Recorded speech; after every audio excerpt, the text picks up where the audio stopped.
two lives in one night because it's a very special evening. After Gitanjali, we have Shehan Karunatilaka. I think everyone has read this. In fact, I actually ran into some transit readers, so people who actually bought the books, your book from transit, and they were like, "Where are you going to interview him?" And I was like, "It's a secret place. I don't want you to come." Yeah, it is. It's a lovely secret place. Yeah, it's a lovely secret place. Yeah. So yeah. So with Shehan, I actually prepare some questions. Unlike with Gitanjali, it was like very impromptu. Yeah. But yeah. So Transit. Why we name our bookstore Transit is because we want to bring books that highlight the place, the setting of the place, and both of your books are very heavy with that. Do you ever think to write a book that's not based in Sri Lanka, you think? Yeah, it's strange because every story, like I did a short story collection will coming out next year, Right. and it's all related to Sri Lanka, yeah. and I think it's just because it's a, it's absurd. It's a beautiful, absurd place with so much material that, and I'm just my first book was set in 1996. Yeah. This one's set in '89, Yeah. and just last year there's plenty of stories Right. of the absurd things that happened in our country. Yeah, And so exactly.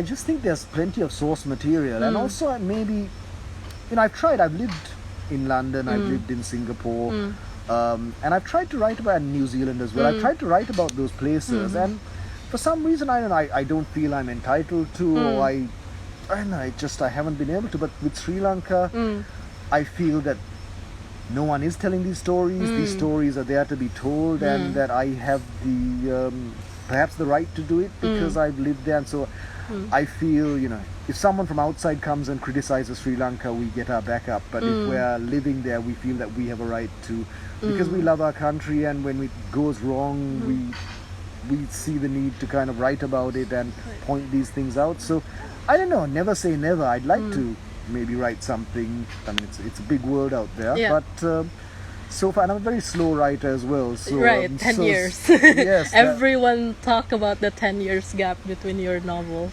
15 years. I mean, I started writing 15 years ago, and yeah, Chinaman came out in 2011, and 2022 this came out. Hopefully, the next one.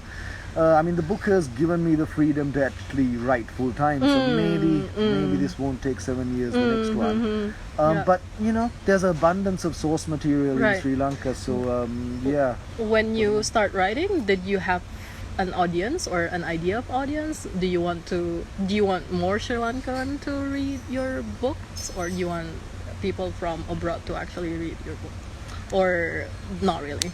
No, so I think with my first book, I was working in an ad agency, I had a day job, and I had this idea that I thought would make a good short story at the time, but it expanded, and I ended up taking time off work to write it.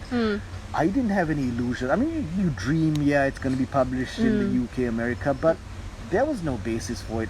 As a Sri Lankan writer, a lot of us publish in Sri Lanka, some of us self-publish. I mean, I self-published my first book, and you think, okay, maybe I can try and get it into India, because India, maybe similar culture relates to our stories. Yeah, and bigger So markets. that's, India is where the big publishing houses are. Yeah.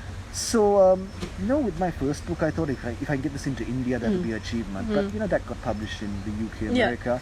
And it's the same with this one. Like, you never take it for granted. I mean, I guess now, after this big prize, I can safely assume that my next book will be published elsewhere. But when I'm writing my short stories, I don't think, I don't dare dream that it's gonna... And also, I think if you're writing for a Western audience, you end up almost writing like a travelogue, because if I talk about a kottu roti, which is our favorite kind of drunken dish, 3 a.m, that's what you have. If I have a character eating a kottu roti, if I'm writing for a Western audience, I'll have to explain, okay, it's a shredded mess of roti and chicken and onions and all that, and then that kind of halts, and then everything. If I'm talking about the political situation or something someone says, I'll always be thinking of tailoring it, and I think then you lose the authenticity, and I just try and write for a reader like myself, and when you're telling a Sri Lankan story, you want to the characters talk like Sri Lankans too, so our grammar may not always be correct, our accents may be in the so-called wrong place, but you write from there a very authentic Sri Lankan voice, and so I think when I'm writing, I'm thinking of maybe someone like myself, someone in the subcontinent who may relate to the story. Yeah. But of course, later, once the thing has gone through several drafts, you think, okay, will this make sense to someone who knows nothing about Sri Lanka? And then you do the revisions. But with the first few drafts, you're not thinking beyond your immediate circle or the people around you, and yeah, I don't know if I could do that. But let's see. I mean, now when I write the next one, which is hopefully soon, I can get started with that. I'm gonna think, okay, this will be published in England, and then, so who knows, maybe that might block me up completely, but I think, you gotta silence all those voices in your head and just sort of look at the page and look at the characters and the situation and just try and tell that as truthfully as possible. So no, I don't really think of a wide audience. You think of just maybe an audience of one, of someone who has your taste and your sensibility and maybe your sense of humor, and you kind of write to that. Yeah, I guess that's also you kind of answered my second question then, because in China, man, cricket is a big thing, right? And then in this one, Sri Lankan civil war was a big thing, a backdrop. And there's almost no explanation about cricket, or there's almost no explanation about the civil war. At Transit, people actually come to the bookstore and said that, oh, I actually have to Google what is Sri Lankan civil war while reading the book. So yeah, and then you answered that question. Basically, you don't really expect reader to do anything. You write. Well, I mean, I'm not sure that's fully accurate. I think with the cricket book, there's enough there. Like I explain what a bat is, what a ball is, what a pitch is. What a run is, and I explain the basics of cricket. Right. And I think, okay, if you're into cricket, that book will be a rich experience. Yeah, but in Indonesia, people don't know what cricket is. So I don't think that matters so much. Right. I mean, we relate to the idea of people who are obsessed with sports. And my main character, these two old men who are so obsessed with sport that they neglect their family, their wife, their WG in his case, his son, and he almost has a surrogate son, this mythical heroic cricketer. So I think at the heart of it, it's not really about cricket. And I think with the Sri Lankan civil war, and it went on for 30 years, which explains who the main actors in those conflicts were.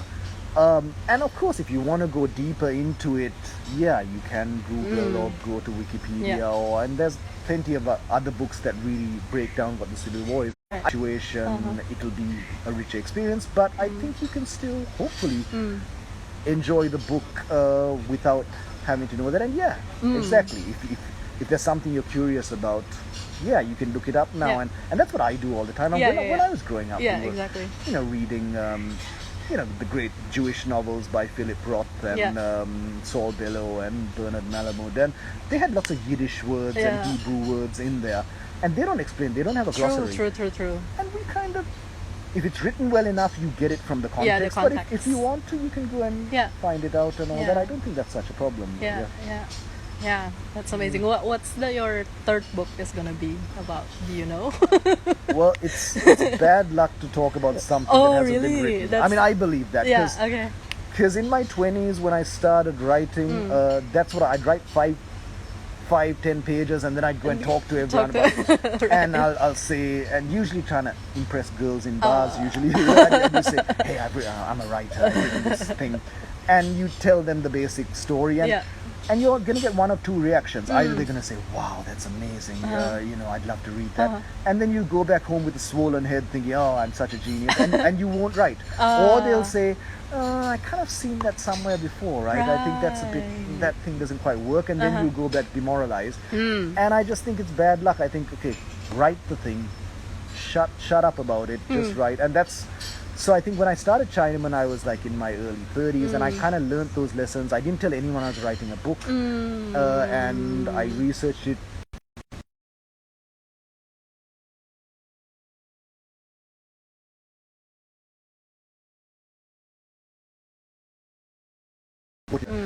but I think talking about stuff that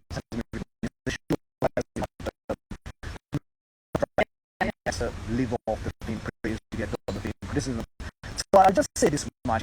Yes, surprise, surprise, it will be based in Sri Lanka. It's around 2001, 2002, so I'm now at least like maybe another to get to 2023. But there's no cricket in it, there's no ghosts in it, and no dead bodies No as dead far bodies, as I know, and not much drink. Oh, there might be a bit of drinking, but I do want to write a bit of a lighter book, I think, because this book is quite heavy and it took a lot out of me researching it, and it would be nice to write something a bit more, bit sillier, a bit more lighthearted, but let's see. I've only just started it, so who knows. Right. So you talk about the short stories, right? So you've written now in almost every form. You've written children's book, you've written articles, you said you work in an ad agency. Is novel your like love to write in a long form? No, novel's hard work, but short stories are hard. It's all hard work. It's all hard work. Even the kids' books are hard work. I'm working. Do you on have one. a favorite form? I like having written. I don't. Writing is hard work and it's not enjoyable most of the time. But then when it flows and when the book starts talking to you, it's wonderful. I mean, short stories will take maybe a few months out of your life. A novel will take a few years out of your life. A kid's book also a few months. But I get the anxiety. I had to write a travel article last week, and I had the panic where, oh man, the deadline's in 2 days. I haven't written a word. I don't know what I'm gonna say, but now I'm used to it. I don't lie. I say, okay, you're panicking now. Breathe, have a cup of coffee, maybe a glass of wine, and then sit down and devote. And so, it's all tough.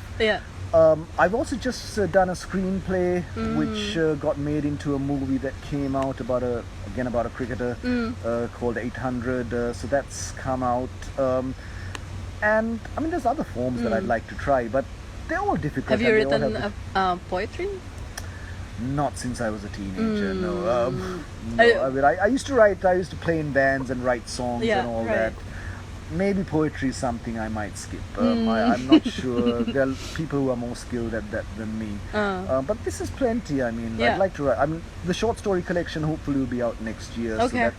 So that's got a lot of different styles I've tried different styles of short story writing. Some very short stories, like like a paragraph long, and some a bit longer. Yeah, we love short stories at Transit. So great. Yeah. Well, publishers say the opposite. They say don't bother with short stories; they never sell. I'm not sure. It's very hard to sell. It's very hard to sell. To be honest. Why is that in the digital age? Like the digital, I would think that someone can sit there and download a poem, or download a short piece of fiction and read it while they're waiting for a train. But for some reason that wisdom applies. But I enjoy reading short stories. And we love it at Transit, but it's really hard to market them. It's really hard to sell them. So, but but those forms I might like to write a video game one day. But that's tough. Like you have to actually have the whole story, and then the story can get bigger and bigger as the levels go up and stuff. Exactly. So that's something maybe for the next decade. But at the moment, happy doing novels and kids books and stories, and maybe get back into screenplay writing. 'Cause again, that's equally challenging and a bit more demoralizing because you don't have final say. Like the novel, at least you finish it and it's your name on the cover, and if people hate it, that's on you. If people like it, you can claim the credit. But with a screenplay, there are a lot of factors of producers, director, actor, how it's lit, how it's shot, and these are out of your control. But still, it's something I enjoy doing. But they're all hard. Right. Okay. I think that's it. Thank you so much for your time. I really, really appreciate it for taking this time. Thank you so much, Shehan. Bye bye. Thank you very much. Pleasure. Okay.